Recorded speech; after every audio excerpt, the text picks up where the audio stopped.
(1월) 포맥 톡톡 시작합니다. 중견련이 14일 2025년 중견기업 고용전망조사 결과를 발표했습니다. 중견기업의 40.6%는 신규 채용 계획을 세우지 못한 것으로 조사됐습니다.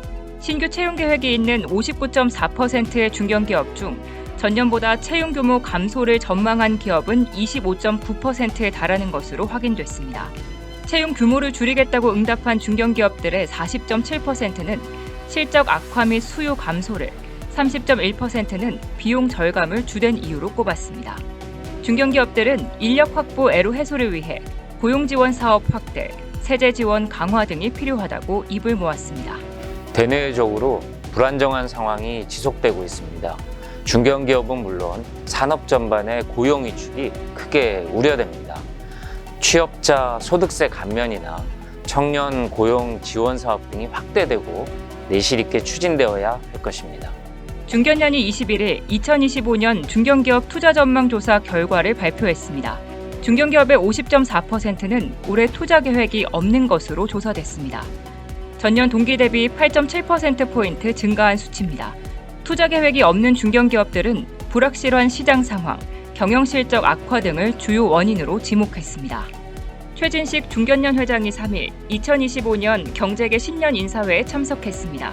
신년 인사회에는 최상목 대통령 권한대행, 안덕근 산업통상자원부 장관 등 경제계, 정부, 국회, 주한 외국공관 등 각계 인사 600여 명이 참석해 대한민국 경제위기 극복과 제도약에 대한 의지를 다졌습니다. 기업인들은 위기 때마다 더 큰 빚을 발했습니다. 혼자가 아니라 여럿이 손을 맞잡고 나아간다면 어떤 어려움도 극복할 수 있습니다. 중견련은 지난달 30일 신용보증기금, KDB산업은행과 중견기업의 자금 조달 지원 강화를 위한 업무 협약을 체결했습니다.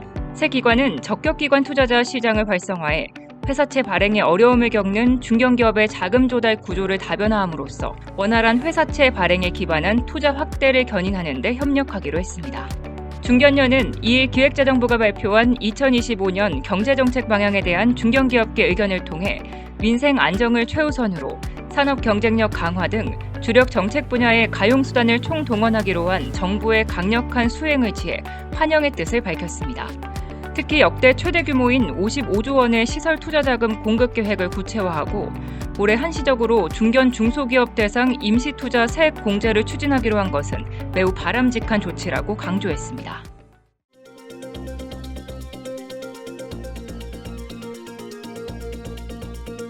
(2025년) 제1차 중견련 이사회가 2월 3일 그랜드 하얏트 호텔에서 개최됩니다. 2025년 중견련 정기총회가 2월 19일 서울 신라호텔에서 열립니다. 중견기업 중국 진출 애로조사 결과를 2월 중 발표합니다. 중견기업 발전과 대한민국 경제의 더 나은 미래를 위해 다음 달에도 최선을 다하겠습니다.